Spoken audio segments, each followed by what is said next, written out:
Welcome to the Transition Services Electronic Training. We appreciate you taking your time to review this training.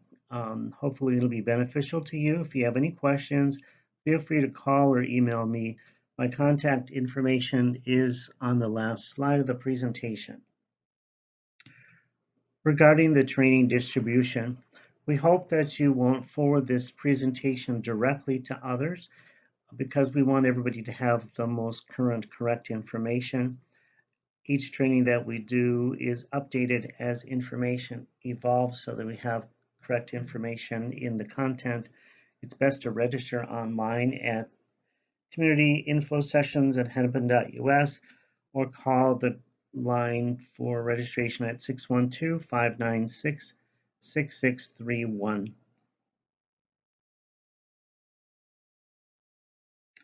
In this training, we'll be referring to the supports and services for people with disabilities ages 18 to 21 specifically, and for adults over age 21. Transition is an exciting time for families as they consider services for adulthood, guardianship, housing options, work options, and applying for benefits like medical assistance, Social Security, and other supports. Males must register for the draft at age 18. We're going to be talking about a lot of supports and services for people with disabilities. Sometimes the information will get quite detailed, so you might have to review it a couple times, or feel free again to give me a call at the end of the presentation, call or email me. Regarding guardianship, when people with disabilities turn age 18, they wake up and they are their own guardian in the morning, just like everyone else. Sometimes they can get by fine and they don't need extra supports. And so sometimes they might need help making decisions. Hennepin County is mandated to assess whether a person needs substitute decision making. There are some other options called supported decision making that you might want to check into. There's a guardianship training specifically that focuses on guardianship, and that training is offered at hennepin.us CMTYSUPPORT, the website listed. You can feel free to register for that. It's also important to know that guardianship is free to the person with a disability based on their income through something called Informa Pauperis, or IFP. MAGIC, Minnesota Association for Guardianship and Conservatorship, is a great organization to get more information. They have a good website. Their website is minnesotaguardianship.org. Also, ARC Minnesota offers additional training and advocacy around several issues. Their phone number is 952-920-0855. When you're looking for an attorney that uses Informa Pauperis, ARC Minnesota is a good place to call because they have a list of attorneys that they can send you to say you're looking for the guardianship attorney list of folks who use Informa Pauperis. Educational rights. People with disabilities have free and appropriate education through age 21. Often they will graduate with their class at 18, but their diploma will be held so they can participate in ongoing and additional education through age 21. The focus of that education is often vocational, leisure recreation, home living, post-secondary training, and community participation. Some other organizations that can help with education and education advocacy are PACER. Their phone number is listed, 952-838-9000. ARC Minnesota, 952-920-0855. And the Disability Law Center, 612-334-5970. As the person you care about gets older, graduates, they might be working competitively or with supports. They might be living outside of the home and they might be looking for transportation. There's a number of transportation options available. There's a limited list here. This doesn't list all of them, but just for information, there's a limited mobility application. Metro Mobility is another program that offers door-to-door transportation by car or van. It's a reduced cost, and the application requires a written doctor's statement. If you just Google Minnesota Metro Mobility, the application should come up. If your loved one is interested in driving and you might have some concerns, Courage Kenny Center in Golden Valley has a computer-based simulation test that they can do where they will assess the person's skills and ability. They will give them input regarding that, and they will offer driver education classes as well that might be modified or adapted. Their contact information is listed. If you're using and open to medical assistance insurance, they have a transportation program called Minnesota Non-Emergency Transportation, or MidNet, and that phone number is listed there, 866-467-1724. Minnesota Non-Emergency Transportation provides free transportation from the person's house to the doctor, the therapists, any provider whose services are paid through medical assistance. If you are transporting them by car, they reimburse mileage as well. There are also discounted passes and discounted bus cards for people with disabilities, so that can be helpful also. Henry County has one number to call to apply for services, to ask a question, to request an assessment. It's 612-348-4111. 612-348-4111. It's a number that you can call to begin requesting services. You can contact the number for all disability and disability support questions. There's examples of applying for medical assistance, or getting an assessment for services, or requesting a personal care attendant assessment. You can complete applications at your own pace, or you can ask for a service specialist to help you more individually when you call the front door. If you have any general questions, you can also call that number.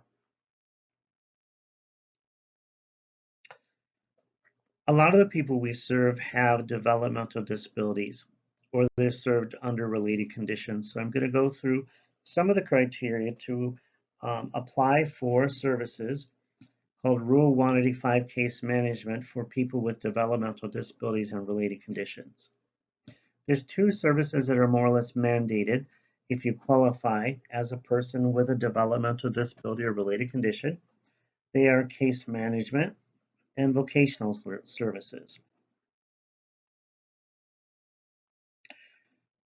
This is based on something called Rule 185. The assessment initially looks at the IQ of the person of approximately 70 points or less. They look at the IQ to determine the level of support needed. They also look at adaptive functioning, that is 2 standard deviations before the mean, in the following areas of communication, daily living skills, socialization, or motor skills. Related conditions are diagnoses that result in the person having service needs similar to those of people with developmental disabilities. There's a statewide checklist to help counties determine whether a person meets the criteria for developmental disabilities and having a related condition. We're required to keep that in the file annually if we've completed an assessment under related condition. Some people might have disabilities like cerebral palsy, autism, Prader-Willi syndrome, and others that need supports similar to people with developmental disabilities. Some of the documentation and information you'll need if you're going to request a case manager for services might be the person's legal birth certificate, their social security card, their most recent comprehensive program plan, the most recent school assessment, a medical exam within a year generally, their current IQ assessment, or a couple of IQ assessments so they can compare and contrast, current adaptive behavioral assessment, and a social history. The more information you have available to give to the county assessor who's determining if you qualify for services, the faster the process will go.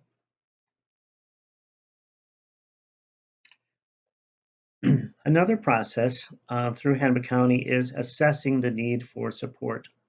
In Minnesota currently, there is one assessment called Min Choices that the majority of services we provide are assessed through.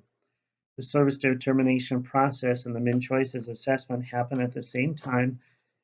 Each supports each other. What is Min Choices? Min Choices is a single comprehensive assessment for all services. It replaces the following previous assessment tools. Previously, we had separate assessments for many different tasks. The developmental disability screening, the long-term care consultation, the personal care attendant assessment, the home care nursing assessment. Now, all of these are done through one process called the Min Choices assessment. The Min Choices assessment generally happens annually or every year. The goal of the Min Choices assessment is to focus on people of all ages, abilities, and financial statuses, to promote choice and integrated community living, to promote a common data collection tool for consistency, to provide a person-centered planning process. In the process, if we are working with a person that's not a vocational candidate, say they're an elderly person who is retired, we don't have to ask those questions, or those questions don't come up automatically in the assessment. But if we're asking questions and the person is a vocational candidate, then that section of the assessment does populate and we go through those questions, so it's more individualized. This is an option to focus on people and not programs, to look at them more individually. Here's a list of all the services that the Min Choices assessment screens for. We're going to be talking about many of these today. The Alternative Care Program, that's a program for folks that are over age 65. The Brain Injury Waiver, the Community Alternative Care Waiver for people with hospital level of care, Community Alternatives for Disabled Individuals Waiver for people with nursing home level of care, the Consumer Support Grant, which is an option to having PCA services. It's a more flexible consumer-directed option versus having PCA, and allows another service menu. The Developmental Disabilities Waiver, the Elderly Waiver for folks over age 65, Essential Community Supports for seniors, the Family Support Grant for those birth to 24 years old, Moving Home Minnesota program, the PCA or the Personal Care Assistance Program,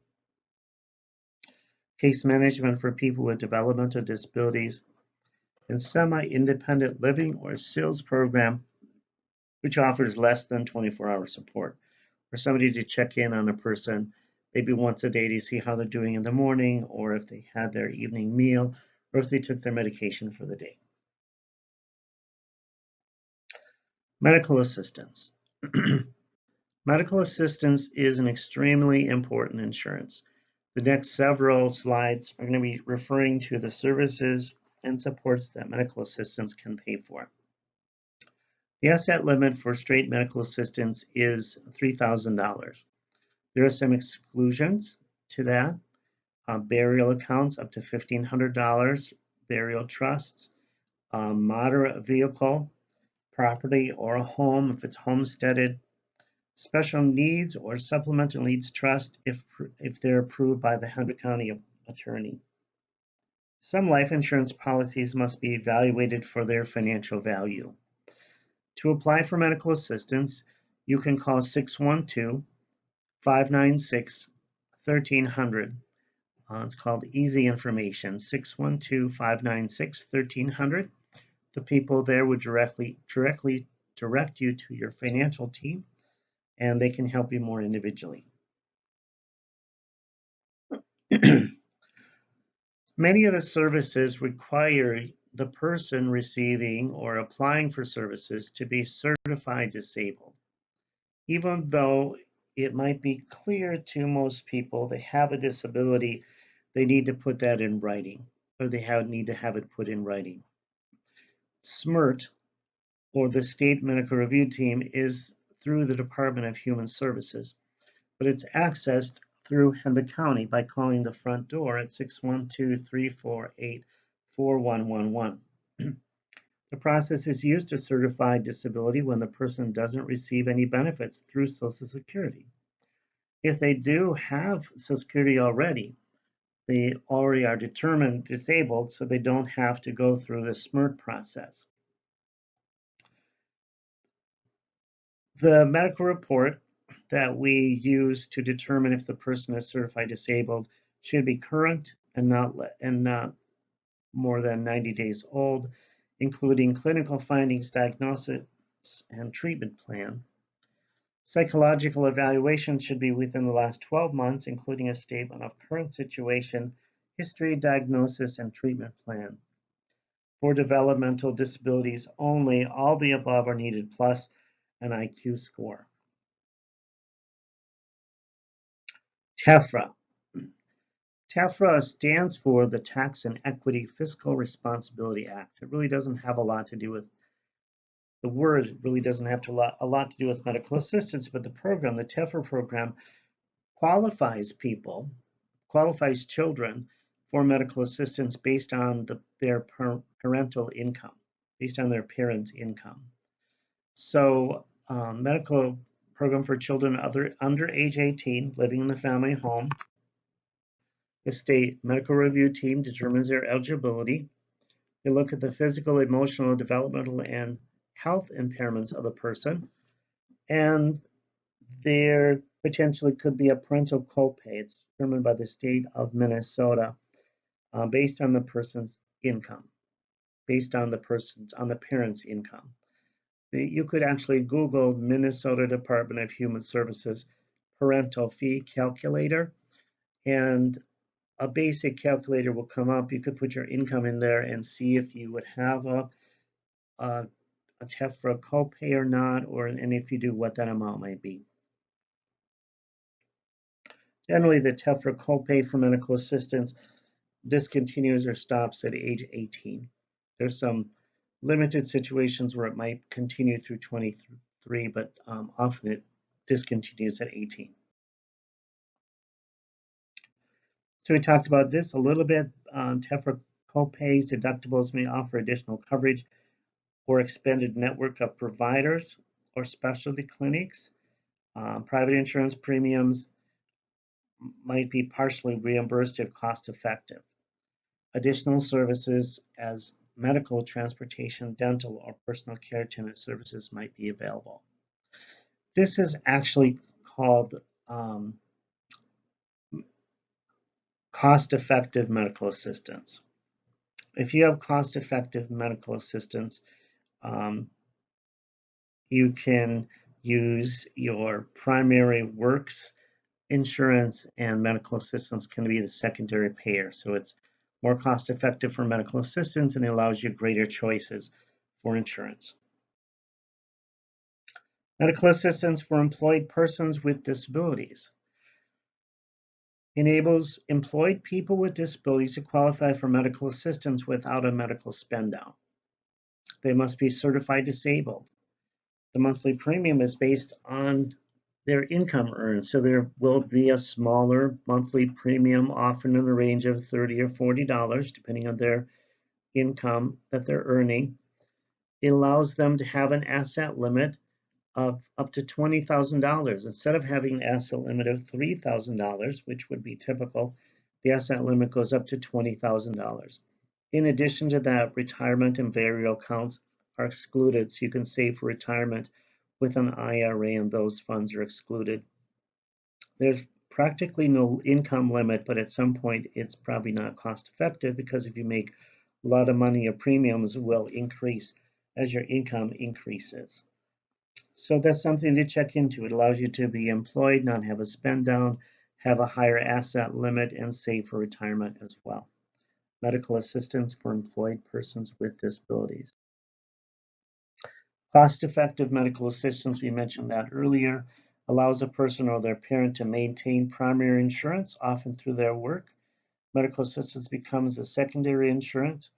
Medical assistance pays for things primary insurance does not and pays any copays. This will help you to maintain the network that you prefer versus having to switch to only medical assistance listed doctors or services. The next several slides list a lot of the services and supports that medical assistance provides. There's actually a medical assistance manual that I've seen, and it's about 700 pages thick, so there's a lot of detail. It's an entitlement based on income or disability. Straight medical assistance includes medical doctor's visits, occupational therapy, physical therapy, personal care attendant services, hospital visits, glasses, intermediate care facility, group home kinds of supports and services. Medical assistance is managed by the county that you live in. Physician services are covered, ambulance and emergency room, inpatient and outpatient hospital care, early periodic screening, diagnostic and treatment, family planning. Home health services for people 21 and older, lab and x-ray services, nurse midwives, nursing facilities like nursing homes, family and certified pediatric nurse practitioner services, and rural health clinics are included. Prescription drugs, including birth control, unless also on Medicare. Medicare Part D provides drug coverage. Group homes for people with developmental disabilities called intermediate care facilities for people with developmental disabilities. Dental services, transportation services, alcohol and drug treatment, chiropractic services. Home care for those under 21. We mentioned earlier physical therapy, occupational therapy, speech and respiratory therapy, eye exams, glasses, hearing aids, WIC, which is a food program, mental health treatment, and private duty nursing. Podiatry, hospice care, personal care attendant services, preventative health services, prosthesis, child therapeutic support services, which are counseling and problem solving for children, and adult rehabilitative mental health services called ARMS, which are counseling and problem solving for adults with mental health issues paid through medical assistance. So you can see there's a lot of services paid through medical assistance. It's quite comprehensive, and many, if not all, the services we're going to talk about in the rest of the presentation are also paid through medical assistance. Some might be county funded or state funded, but many are funded at least partially through medical assistance. Medical assistance sometimes has co-pays. Medical assistance, non-preventative doctor's visits, some prescriptions, some glasses. If you have straight medical assistance, there's sometimes a $1 to $2 copay or more. Emergency room visits when it's not an emergency. For those under 21, those who are pregnant, and those who are living in nursing homes, they don't have to pay copays. So we're going to move on from medical assistance and talk a little bit about the interdisciplinary team member. When you have county or state services, the IDT or the interdisciplinary team is really important. It includes the provider, the parent or guardian, the person receiving services, and the county social worker at the minimum. The county social worker is a member of the interdisciplinary team. For the person who receives services, a consolidated rural license service. Examples are day programs and group homes. This interdisciplinary team would meet anytime that's needed, at least annually, sometimes twice a year, sometimes 4 times a year or more. A number of services available through the county. This is just kind of a sampling, but to give you an idea of the services and assistance counties may provide. They might provide crisis services. Crisis services are very expensive. They might be a crisis bed or a crisis home that's available for a time limited period, or in-home services where the staff come in to mentor your staff, or they do a behavioral assessment or a physical assessment. They might help you to find openings for living in a group home. Waivered services, we're going to talk more about. Services that exceed the need of typical services and more comprehensive. Foster care or respite care, giving you a break from providing services on a regular basis. Case management or um, a social worker.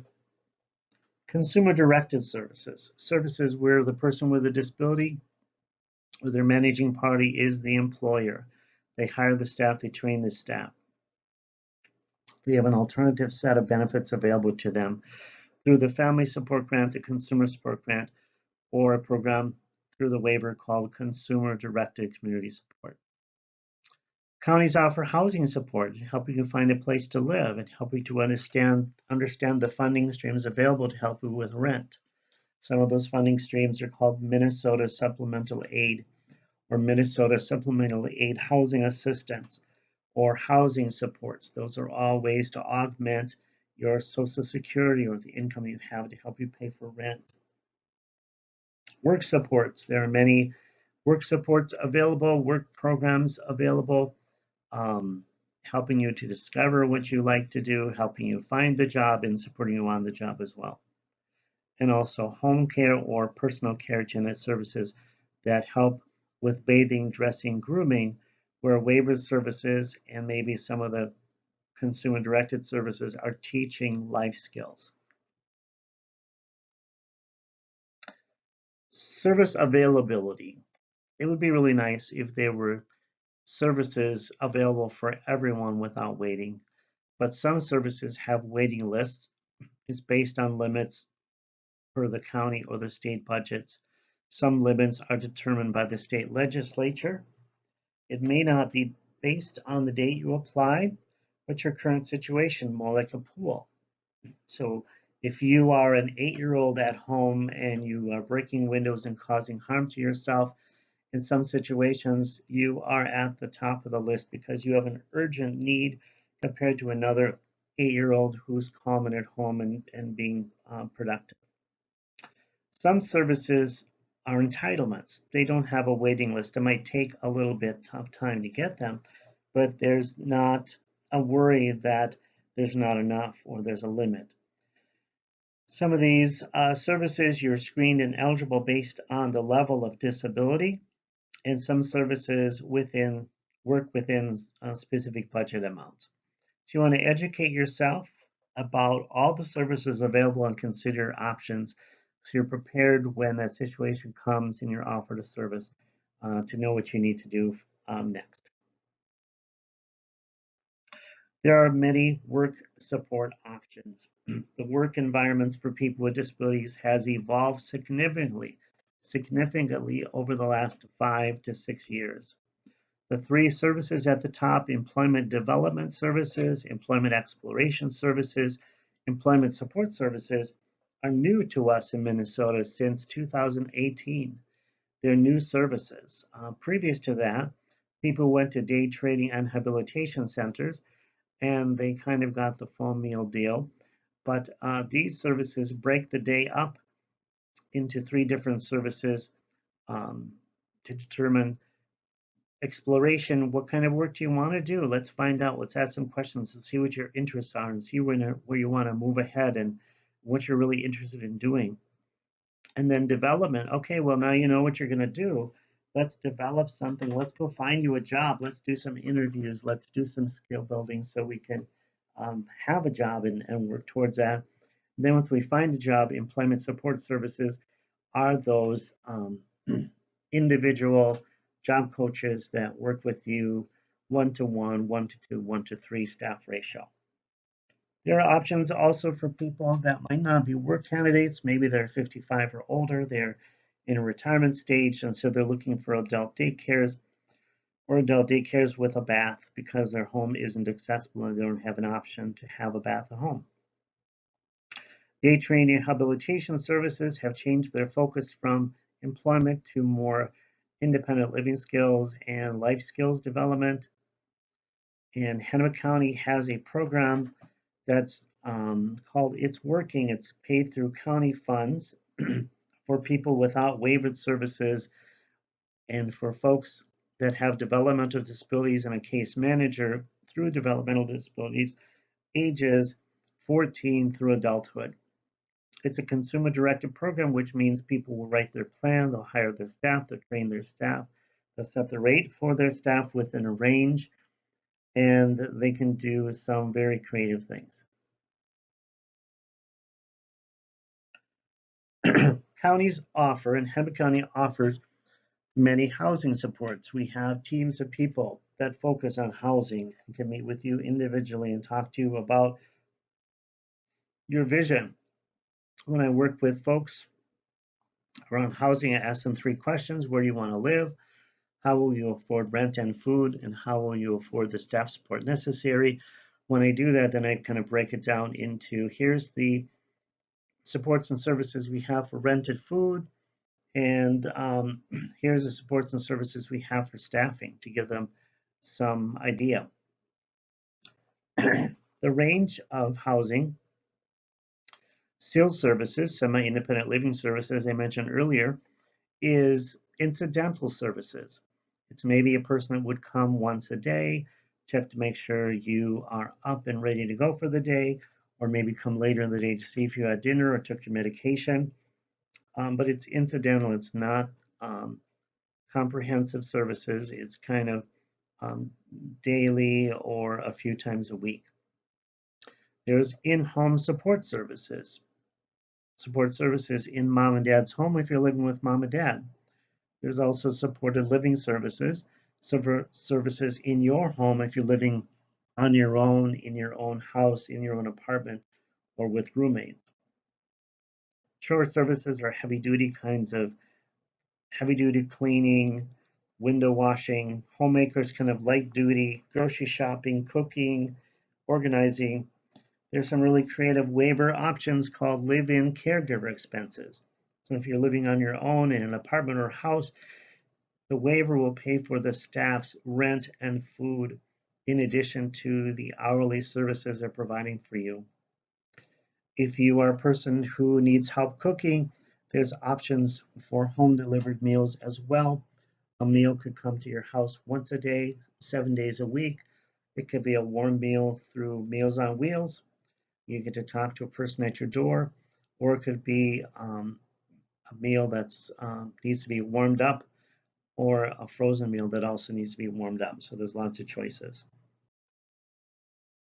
Counties can assist with a number of interactions and advocacy for others. Counties have a lot of experience. They have experience with schools and service providers, and medical professionals and housing resources. And so they can advocate based on best practices and what they've learned by working with thousands of other people to help you get what you need. There are community interagency committees called CTIC.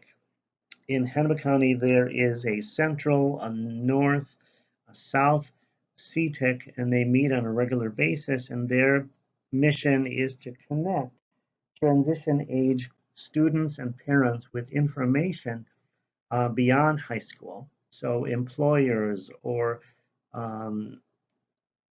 maybe some vocational schools or other kinds of places and services would connect. They have provider fairs, they have educational seminars, they have regular meetings. So you want to check to see if there's a community interagency committee in your geographic area.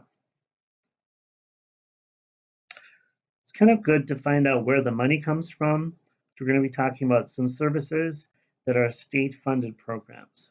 State-funded programs are Family Support Grant, Consumer Support Grant, Personal Care Attendant Services or Home Care Services, and a new service coming in 2021 called Consumer First Services and Support.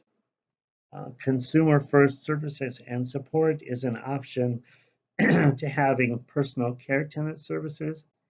PCA services are often used for bathing, dressing, grooming, and Consumer First Services and Support, or CFSS, services allow you to hire and train the staff to be the employer of your staff, to set the rate of pay within a range, and to write a job description and a plan that's more individualized for the person. First, the Family Support Grant. The Family Support Grant is for folks birth to age 24. You cannot apply for the program after age 18, but you can have the program if you applied at 18 or younger until age 24. It is simply a monthly grant of around $259 or a maximum of $3,114 per year that you use towards disability-related services and supports. A common service might be respite, or maybe you need a fence around your house because the 12-year-old person with a disability elopes or runs into the street, or maybe you're looking for options like horseback riding therapy, hippotherapy, art therapy, music therapy. The income limit for a family is $105,000 per year. Hennepin County approves a plan approves a plan that you write and the use of funds. People on the Family Support Grant may not be open to other services like PCA or Consumer Support Grant or the waiver at the same time. They have to be open to only one service. And they can't be living in a licensed setting. In the informational sessions booklet, in the county trainings that we offer, there is a topic on Family Support Grant. If you look on the website, hennepin.us/CMTYSUPPORT, you'll see the Family Support Grant training offered. Consumer Support Grant. The Consumer Support Grant is a really popular program.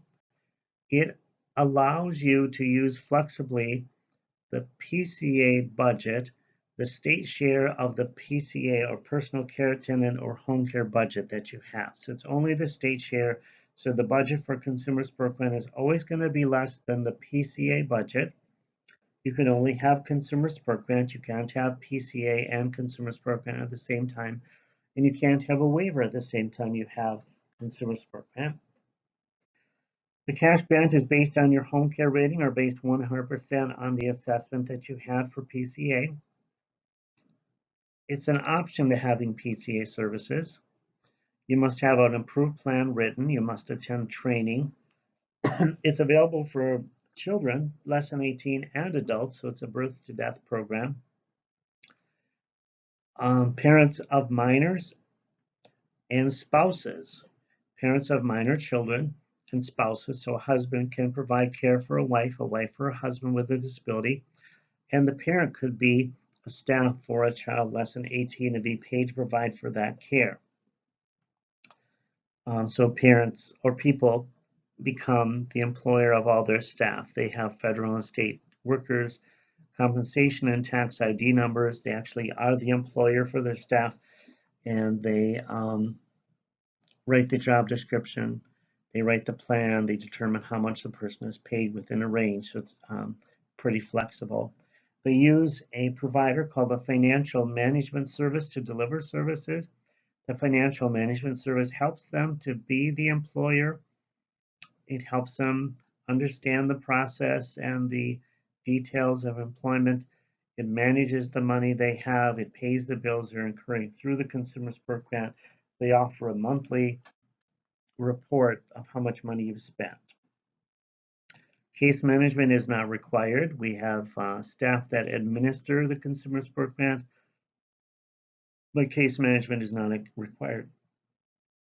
If you want more information, you can call 612-348-2939 or email us at hsph.ltss.csg@hennepin.us. for more information. Personal care attendant services. PCA services or home care services are quite common. This is one of the services that does not have a waiting list. It's available to you based on your disability, based on an assessment, and based on how many units or hours of services you qualify for. Personal care attendant services provides assistance in meeting personal care needs in order for a person to live independently. Often, a PCA provides help with a person's bathing, dressing, and grooming tasks in the home. It's not a service that offers transportation. Generally, these services are in the home to help with independence and independent living skills. The state of Minnesota, through their assessment, makes a determination of how many units or how many hours of service you're eligible for based on how long it takes you to take a bath, or how long it takes you to eat a meal, or how long it takes you to dress. The PCA assessment is done by public health nurse, and the assessment is required annually. Person must be open and active to medical assistance. If you need an assessment for PCA or are interested in the program, you can call the front door that we mentioned earlier at 612-348-4111. Listen to the prompts and press the number that indicates PCA services or PCA assessment.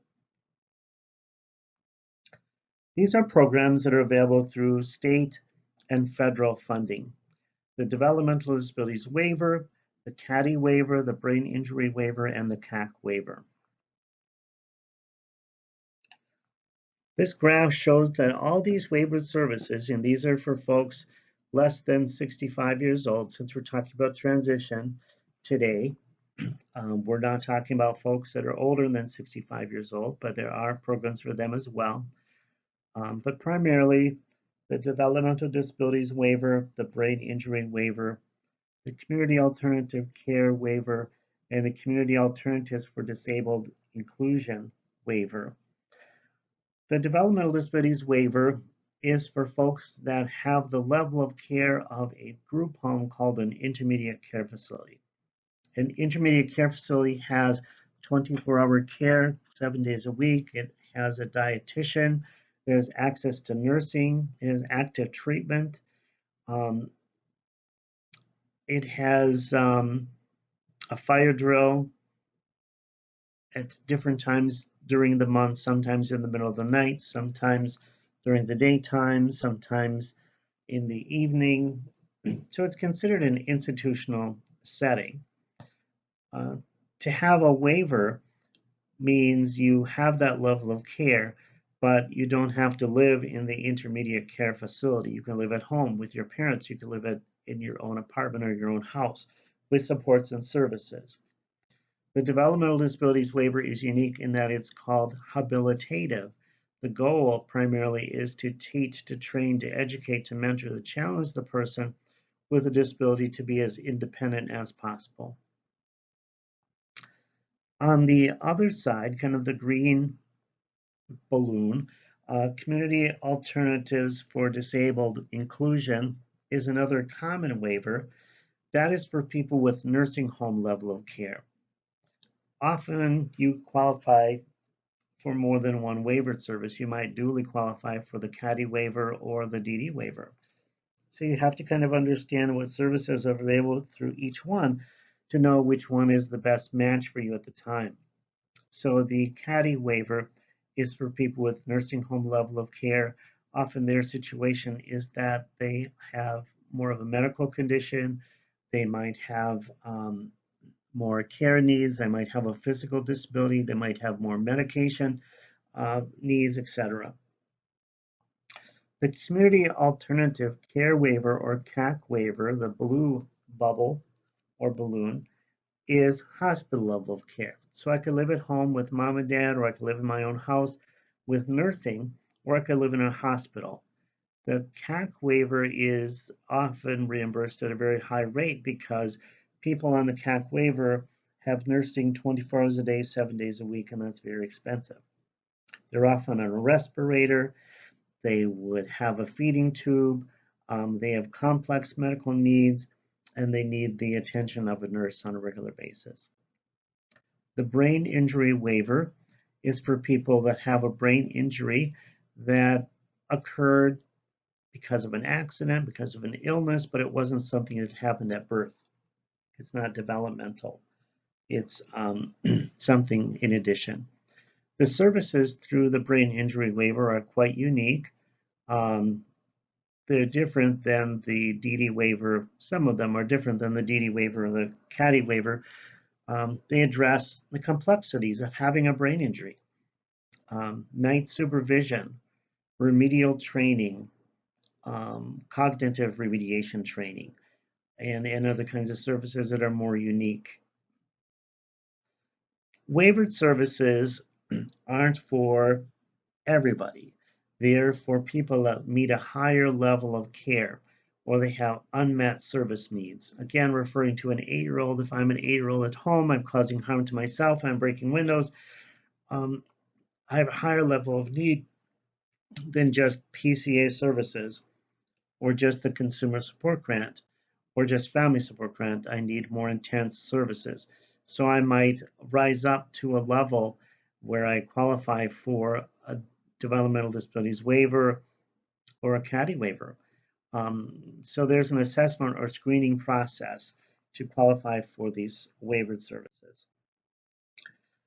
Little review: the developmental disabilities waiver requires a level of care of an intermediate care facility for people with developmental disabilities. It's funded through medical assistance. It's habilitative to teach, train, educate, and mentor the person. The state legislature sets funding guidelines for how many services or how many slots or how much money counties have available to distribute on a regular basis. And again, waivers are a higher level of service to meet unmet service needs. CADI waiver, community alternatives for disabled inclusion, is nursing home level of care. It's for folks that are under age 65, eligible for medical assistance, certified as disabled, and required nursing or nursing facility level of care. These are often people with physical disabilities or they have an increased need for support for medical issues. The brain injury waiver has 2 levels of care: the nursing facility level of care and neurobehavioral hospital level of care. It's for people that are under age 65, eligible for medical assistance, certified as disabled, diagnosed with acquired brain injury, which is not from birth, experiencing significant cognitive or behavioral problems related to the injury, requiring nursing facility or neurobehavioral hospital level of care. They also have to be able to participate in therapy, to participate in programming. The CAC waiver we mentioned, community alternative care waiver, hospital level of care. Imagine having nursing 24-hour a day, 7 days a week. For folks under age 65, eligible for medical assistance, certified as disabled, required hospital level of care, and often needing a respirator, feeding tube, or other supports. To access any of the waivered services, you must be eligible for medical assistance. You must have a min-choices assessment that's requested through the county by calling 612-348-4111. You need a face-to-face assessment for eligibility as needed, and desired help provided by public health nurse, social worker, or both. Min-choices assessments are an entitlement in Minnesota, and to be certified disabled through the state of Minnesota medical review team, that's also a requirement to access the waiver. And waivers again are for unmet service needs beyond what the state plan PCA services offer. Within the waiver, there's a unique service. Within all the waivers we talked about just now, there's a unique service called Consumer Directed Community Support, CDCS. It's consumer controlled within guidelines. Through Consumer-Directed Community Support, or CDCS, I've given this comparison of a restaurant and a grocery store. Consumer-directed community support is more like the grocery store, and traditional licensed services, which have a very clear menu of services, is more like a restaurant. When I tell the story, I say, how many people have a favorite restaurant? So think about your favorite restaurant. When you go to that restaurant, do you go right in the kitchen and start cooking? People usually laugh. No, of course not. I get in trouble. I get thrown out. What are you talking about? But the restaurant isn't so much consumer directed because they are providing services for you. They're going to seat you. They're going to ask if you want something to drink. They're going to offer you a menu. They're going to take your order. They're going to bring you the food. They're going to come back and ask you if the meal's been okay, and they're bringing the bill. You go to the restaurant to get a break. Traditional licensed waivered services set the rate of pay for their staff. They write the plan. They train the staff, they hire the staff, they develop the health and safety plan. The provider uses traditional licensed services only, and the county approves the plan. If you had a traditional licensed service in Moorhead, Minnesota, Minneapolis, Minnesota, and southern Minnesota, their menu for services would be more or less the same. It'd be the standard menu. You'd know what you're getting. Just like when you go to Perkins, you know you're going to have breakfast choices, omelets, muffins, cookies, etc. So the idea is some providers might be better than others working with children or adults. They may focus, but their menu is more or less the same. With consumer-directed community support, it's like going to the grocery store. You pick things off the shelf that are directly related to the person with disability, that meet the assessed need, that are cost effective, and you, the person, are the employer of your staff. You have a federal and state tax ID number and a workers' compensation number. You write the plan. You set the rate of pay for the staff within a range from about $13.25 to almost $18 an hour. You write the plan, you train the staff, you hire the staff, you develop the health and safety plan.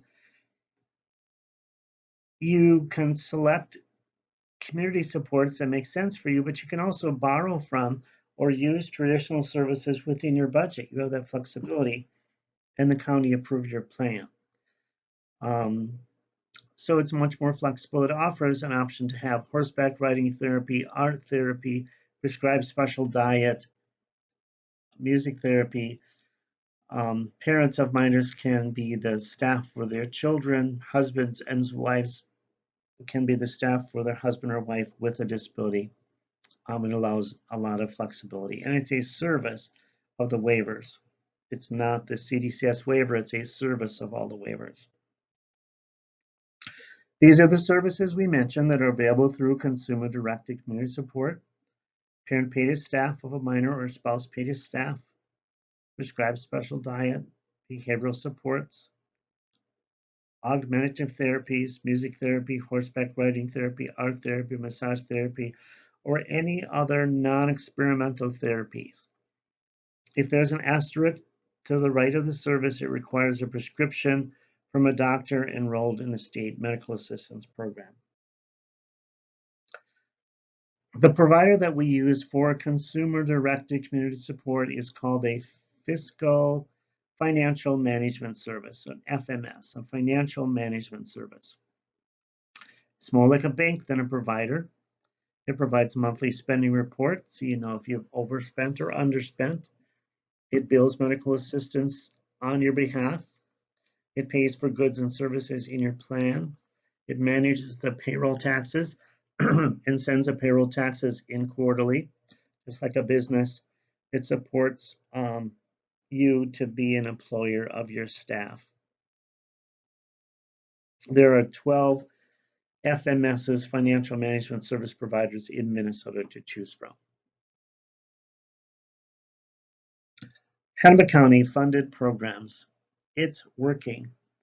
It's Working is a program that started off as a demonstration project, but it is now a firm program for folks 14 years old to adulthood.